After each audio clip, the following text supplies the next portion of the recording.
Hey guys, good morning and welcome to Devbhoomi career point. आशा करता हूँ आप सभी लोग स्वस्थ होंगे, काफ़ी अच्छी आपकी स्टडी चल रही होगी। तो देखिए, यूट्यूब चैनल पे लगातार आपको test series, special fact classes और Uttarakhand GK revision Mahakumbh classes उपलब्ध कराई जा रही हैं। आगामी UK triple SC and UK PSC परीक्षाओं के लिए ये सभी कक्षाएं काफ़ी ज़्यादा बेनिफिशियल हैं। खासकर जो टेस्ट सीरीज आती है हमारी उत्तराखंड जीके, सामान्य हिंदी और जनरल स्टडी यानी कि सामान्य अध्ययन की, तो जो ये टेस्ट सीरीज आते हैं इससे आपकी अच्छी खासी प्रैक्टिस हो जाती है, साथ ही आपका रिवीजन भी हो जाता है। तो टेस्ट सीरीज को एटलीस्ट कम से कम फॉलो कर लें आप। अन्य जो कंटेंट आपको दिया जा रहा है वो भी काफ़ी महत्वपूर्ण है, लेकिन कुछ बच्चे क्या होते हैं कि वो कहीं पे ऑनलाइन कोर्सेज से जुड़े हैं या किसी ऑफलाइन इंस्टीट्यूट में जाते हैं, वो अपने नोट्स पे ही बिलीव करते हैं। बट ऐसे बच्चे जो कोचिंग अफोर्ड नहीं कर सकते, उनके लिए जितनी भी क्लासेज मैं यहाँ पे देता हूँ वो काफ़ी ज़्यादा महत्वपूर्ण भी है और 100% उपयोगी भी है आने वाले सभी परीक्षाओं के लिए। ठीक है, तो चलिए आज सेशन शुरू करेंगे। देखेंगे यूके जीके टेस्ट पार्ट 220। देखिए 220 भाग हो चुके हैं इस टेस्ट सीरीज में। पहला क्वेश्चन है, सदाव्रत शब्द उत्तराखंड के किस मंदिर से संबंधित है? तो देखिए सदाव्रत, ठीक है, सदावर्त होना चाहिए, वैसे थोड़ा शुद्धि है इसमें, सदावर्त होता है।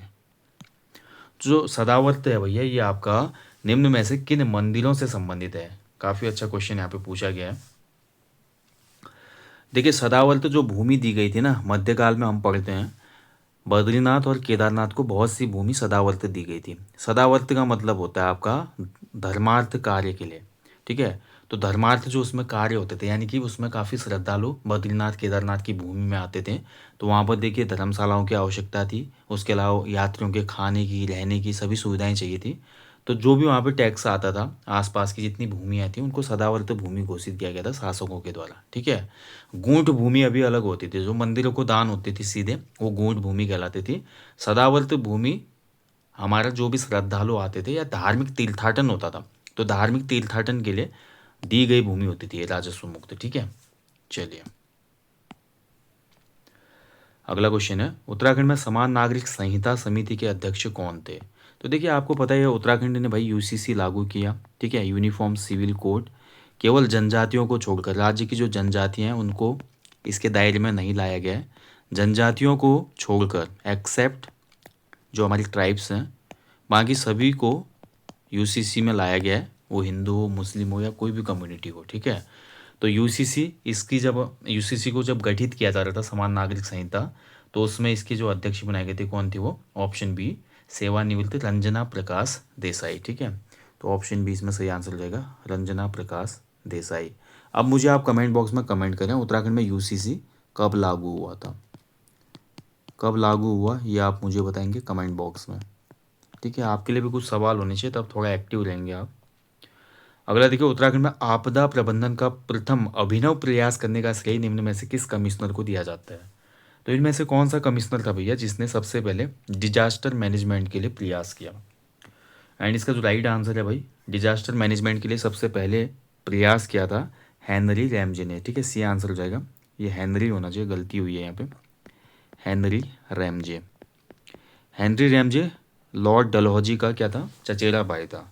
जेम्स एंड्रूज हेमजे नाम, रैमजे नाम था, माफ कीजिएगा, जेम्स एंड्रूज रैमजे नाम था किसका? डलहौजी का। और डलहौजी का ही भाई था हेनरी रैमजे। ठीक है, कुमाऊं कमिश्नर रहा 1856 से लेकर 1884 तक। और इसने देखिए जब सबसे पहले नैनीताल में भूस्खलन हुआ 1867 में, ठीक है, तो नैनीताल में भूस्खलन जैसे हुआ, इसको लगा भाई भूस्खलन हो सकता है, जो हमारा लैंडस्लाइड प्रोन जोन है, इसके लिए कुछ काम करना पड़ेगा। तो 1867 में ही इसने क्या किया था, हिल साइड सेफ्टी कमेटी की गठित किया था उसको। ठीक है, तो आपदा प्रबंधन का पहला प्रयास यहीं से शुरू होता है। उसके बाद देखिए नैनीताल में एक भयंकर भूस्खलन और हुआ था 1880 में, जिसमें काफ़ी लोगों की जान गई थी, है ना। तो महत्वपूर्ण है, हेनरी रैमजे से तो बहुत से क्वेश्चन आयोग पूछता है, और ये सबसे महत्वपूर्ण है। अगर आप ब्रिटिश कमिश्नरी पढ़ते हैं उत्तराखंड इतिहास में, तो हेनरी रैमजे से संबंधित जितने भी फैक्ट हैं वो आपको याद होने चाहिए। ब्रिटिश सरकार ने निम्न में से किस राजा को नाइट कमांडर की उपाधि से विभूषित किया था? तो ब्रिटिश सरकार ने निम्न में से नाइट कमांडर बोला था किसको? ऑप्शन डी, कीर्ति शाह। बहुत बार हम इस क्वेश्चन को कर चुके हैं, ज़्यादा डिस्कस नहीं करेंगे। कीर्ति शाह को नाइट कमांडर की उपाधि दी थी। अगला देखिए, तरुण कुमाऊं का निम्न में से किसने प्रकाशन किया था? तो कौन व्यक्ति थे भाई निम्न में से जिन्होंने तरुण कुमाऊं का प्रकाशन किया था? तो तरुण कुमाऊं का प्रकाशन किया था आपका बैरिस्टर मुकुंदी लाल जी ने। ठीक है, ऑप्शन बी इसमें राइट आंसर है। और ये तरुण कुमाऊँ कब प्रकाशित हुआ था? 1922 में। और ध्यान रखेंगे ये किससे इन्फ्लुएटेड था, ये भी क्वेश्चन बनता है कि ये किससे प्रभावित था। तो तरुण कुमाऊँ जो था ये आपका यंग इटली से प्रभावित था, यंग इटली, ठीक है। यंग इटली जो मूवमेंट चल रहा था ना उसमें, तो उससे प्रभावित था ये पत्र तरुण कुमाऊँ, तभी तो ऐसा ही सेम नाम रखा गया है। अगला देखिए, भारतीय संविधान का निम्न में से कौन सा अनुच्छेद उत्तराखंड में राज्य निर्वाचन आयोग के गठन का प्रावधान करते हैं? तो राज्य निर्वाचन आयोग का जो गठन का प्रावधान है ये है आपका आर्टिकल 243 टर्म है, ठीक है। ऑप्शन सी हो जाएगा इसका। चलिए आगे बढ़ेंगे। उत्तराखंड विधानसभा के निम्नलिखित अध्यक्षों को कालानुक्रम में व्यवस्थित कीजिए। तो क्रोनोलॉजी बतानी है आपने, उत्तराखंड विधानसभा लेजिस्लेटिव असेंबली के जो स्पीकर रहे उनकी क्रोनोलॉजी सेट करनी है आपने, कौन कब रहा था।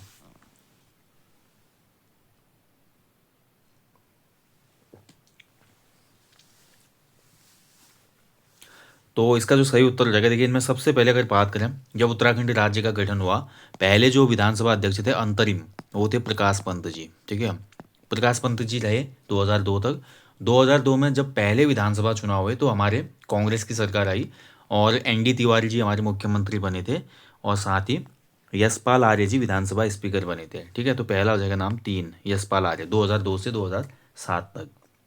उसके बाद देखिए हमारा अगला जो नाम आ जाएगा वो आ जाएगा कौन, तो अगला नाम हो जाएगा इसमें आपका हरवंश कपूर जी, ठीक है। फिर बीजेपी की सरकार आई तो हरवंश कपूर जी रहे थे, तो 3 के बाद 1। हरवंश कपूर जी के बाद आप देखेंगे कौन रहा था, गोविंद सिंह कुंजवाल जी। कुंजवाल जी का टाइम था 2012 से 17 तक। और 2017 से आपका प्रेमचंद अग्रवाल, यानी कि 4 हो जाएगा, 3 1 2 4। 17 से 22 तक प्रेमचंद अग्रवाल रहे थे।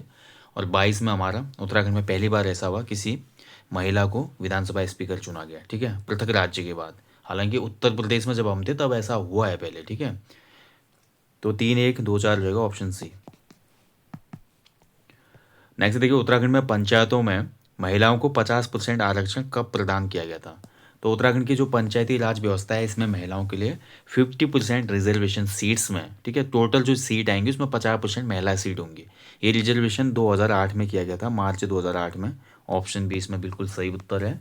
और ये करने वाले जो उसमें तत्कालीन सीएम थे कौन थे, ये भी क्वेश्चन पूछता है। मेजर जनरल भुवन चंद्र खंडूरी, ठीक है। भुवन चंद्र खंडूरी जी थे उस समय, ठीक है। उससे पहले कितना था, जब खंडूरी जी ने मार्च 2008 में पंचायती राज में महिलाओं को 50% रिजर्वेशन दिया, उससे पहले महिलाओं को पंचायती राज में 33% रिजर्वेशन था। हाँ, ये ध्यान रखिएगा। और वहीं मैं बात करूँ राज्य की सरकारी सेवाओं में या राज्य के जो स्कूल कॉलेजेस हैं वहाँ पर महिलाओं के लिए कितना आरक्षण है, 30% है आज भी हॉरिजॉन्टल। ये अलग चीज़ है, ठीक है। ये भर्तियों में हो गया या कॉलेज में एडमिशन हो गया, वहाँ पे आपका सरकारी सेवाओं में आरक्षण 30%, वो भी आपका हॉरिजॉन्टल। और ये जो आपका पंचायती राज में 50% आपका डायरेक्ट है, ठीक है। यानी कि कहीं पे भी मान लीजिए जितने भी पंचायती राज की सीट आ रही हैं तो उसमें 50% जो हमारा प्रतिनिधित्व होना चाहिए वो महिलाओं का होना चाहिए। अगला देखिए, उत्तराखंड के प्रथम लोकायुक्त कौन थे? तो राज्य के जो पहले लोकायुक्त बने निम्न में से कौन थे? तो राइट आंसर हो जाएगा न्यायमूर्ति SH A रजा थे, ठीक है। ऑप्शन सी हो जाएगा इसका आंसर, न्यायमूर्ति SH A रजा पहले लोकायुक्त।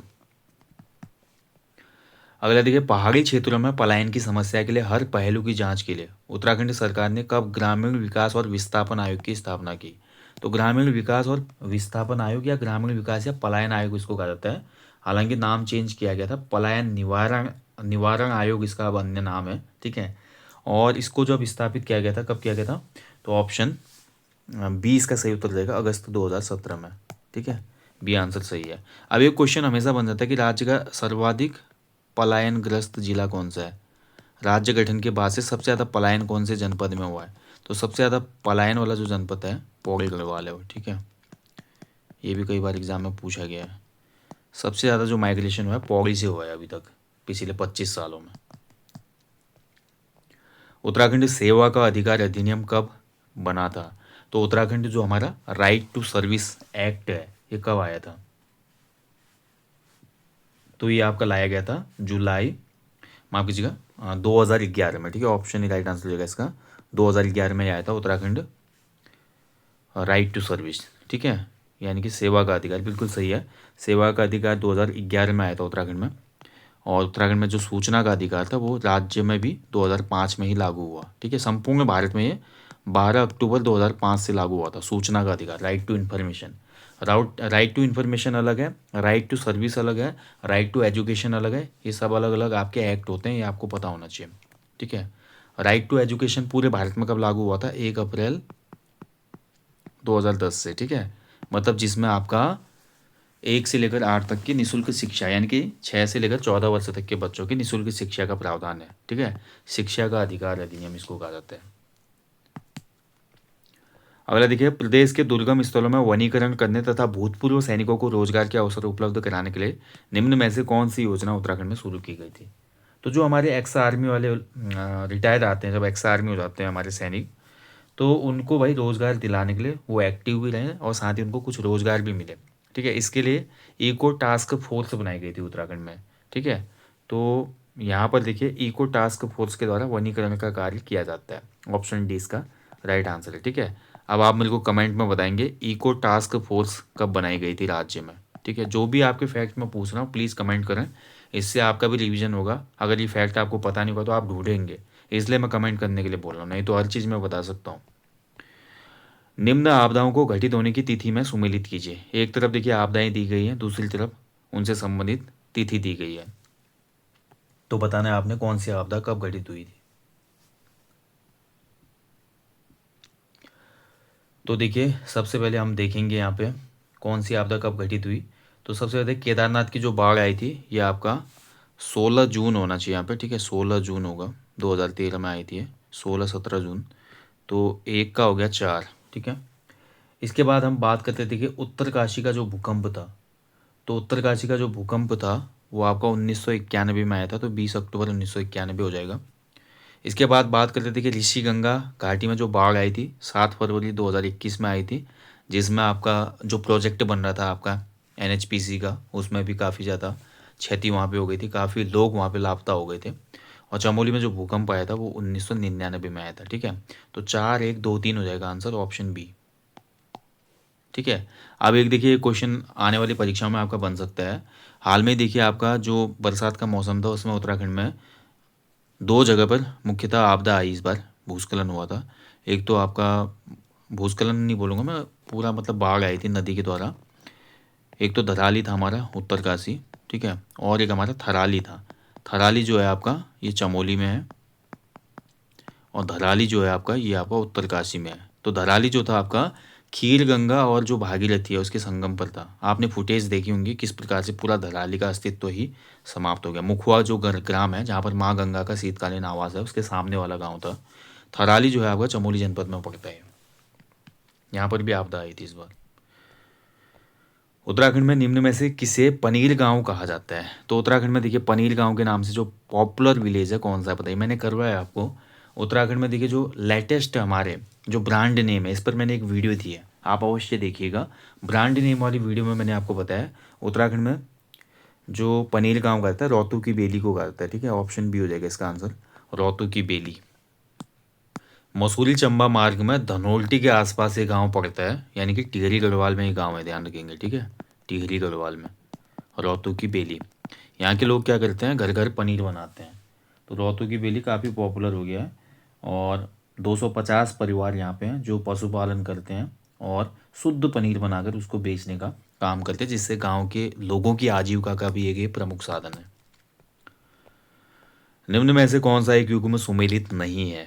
फिर से आपको बताना है कौन सा युग में सुमेलित नहीं है। देखिए नहीं, सही सुमेलित नहीं है। ठीक है, तो बगड़ नदी नाले के निक्षेपण से बना स्थान। तो उत्तराखंड में नदी नाले के निक्षेपण से जो बना स्थान होता है उसको बगड़ कहा जाता है, बिल्कुल सही है।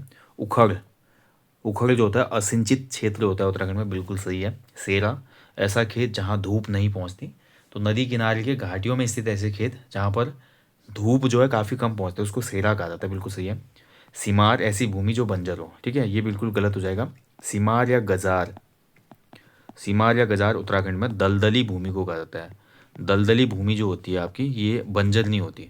इस दलदली भूमि में पानी की अधिक मात्रा होती है, तो इसकी वजह से यहाँ पर मुख्यतः धान की रोपाई लगाई जाती है, धान की खेती। ठीक है, धान की खेती होती है यहाँ पे, मतलब चावल की खेती होती है, धान की रोपाई होती है। तो गजार या दलदली भूमि जो होती है आपकी ये बंजर नहीं होती, इस चीज़ का ध्यान रखें, ठीक है। बंजर जो अगर मुख्यतः मैं बात करूँ उत्तराखंड में जो बंजर भूमि होती है जिसमें खेती मुश्किल से होती है, तो ये भूमि आपकी कहलाती है इजरान भूमि, इजर या इजरान भूमि। ये मुख्यतः कंटीली पथरीली भूमि होती है जिस पे घास वगैरह उगती है और खेती करना बहुत मुश्किल होता है। मुख्यमंत्री सौर स्वरोजगार योजना में कितनी क्षमता वाले सोलर पावर प्लांट की स्थापना उत्तराखंड में की जा सकती है? तो मुख्यमंत्री सौर स्वरोजगार योजना शुरू की गई थी। इसमें देखिए पावर प्लांट लगाया जा सकता है, ठीक है, सोलर प्लांट जो होता है। और इसमें मैक्सिमम कितना लगाया जा सकता है गांव में? 25 किलोवाट का ऑप्शन ये हो जाएगा, 25 किलोवाट। चलिए आगे बढ़ेंगे। निम्न में से कौन सा कथन असत्य है? ठीक है, आपके कुछ कथन दिए गए हैं, बताना है कौन सा असत्य है। उत्तराखंड में जैविक उत्पाद परिषद की स्थापना वर्ष 2003 में हुई थी, पहला बिल्कुल सही है। उत्तराखंड में जैविक अभिप्रमाणन अभिकरण वर्ष 2015 में स्थापित हुआ था, ये बिल्कुल गलत है। मछखाली रानीखेत के उत्कृष्टता केंद्र को जैविक प्रशिक्षित एवं शिक्षण संस्थान के रूप में उच्चीकृत किया गया, सही है। जैव विविधता संरक्षण के उद्देश्य से देहरादून स्थित यूनेस्को वन्यजीव संस्थान में विश्व का प्रथम विश्व प्राकृतिक धरोहर केंद्र स्थापित किया गया, ये भी बिल्कुल सही है इसमें, ठीक है। तो बी जो है इसमें आपका सही नहीं है।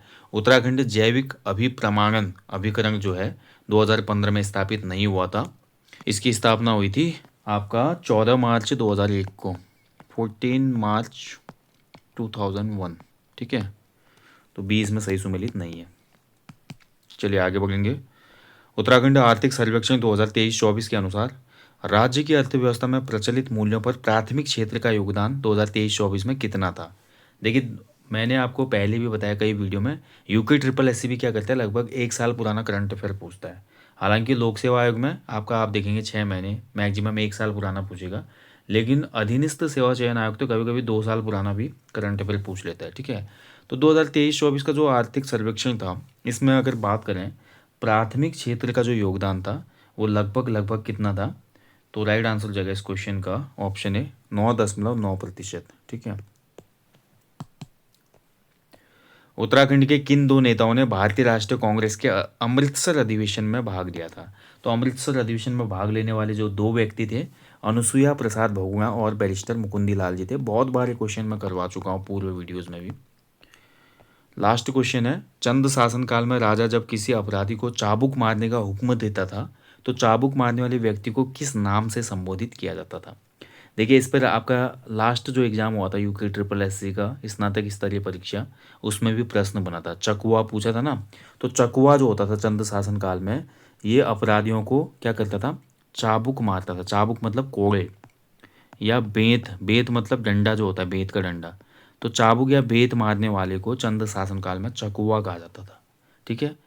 इस पर मैंने वीडियो दिया उत्तराखंड स्पेशल फैक्ट क्लास में, पहली ही वीडियो इस पर है। अगर आपने देखना है कि चंद शासनकाल में किस पदाधिकारी को किस नाम से संबोधित किया जाता था, तो उत्तराखंड स्पेशल जी के फैक्ट क्लासेज जो प्लेलिस्ट है उसको देखिए। क्लास 1 से ही मैंने इस पे बात की है, ठीक है। चकुआ क्या था, सेजियाल क्या था, तिलवा क्या था, कोगलिया क्या था, ये सभी चीज़ें बताई गई हैं इसमें, ठीक है। तो आप ज़रूर इस टॉपिक को देखिएगा, उत्तराखंड स्पेशल फैक्ट क्लासेज। मैं बार बार बोलता हूँ, अभी जो भी क्लासेस आपको दी जा रही हैं ये आने वाले UK triple S C UK PSC परीक्षाओं के लिए काफ़ी महत्वपूर्ण है, ठीक है। चलिए भैया, ये था आज उत्तराखंड जीके टेस्ट पार्ट 220। जल्दी मिलेंगे आपको नेक्स्ट सेशन में, तब तक आप लोग अच्छे से अपनी स्टडी करें। अगर आपको लगता है दोस्तों किसी भी प्रश्न में मुझसे त्रुटि हुई है तो आप लोग कमेंट बॉक्स में कमेंट करें ताकि नेक्स्ट सेशन में उसका करेक्शन किया जा सके। जल्दी मुलाकात करते हैं, अपने जीवन में कम से कम एक पेड़ अवश्य लगाएं और लोगों को भी इसके लिए अवेयर कराएं। Thank you for watching.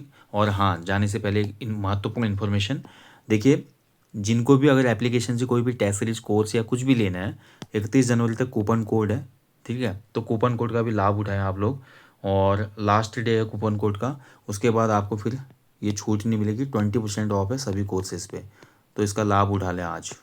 Thank you.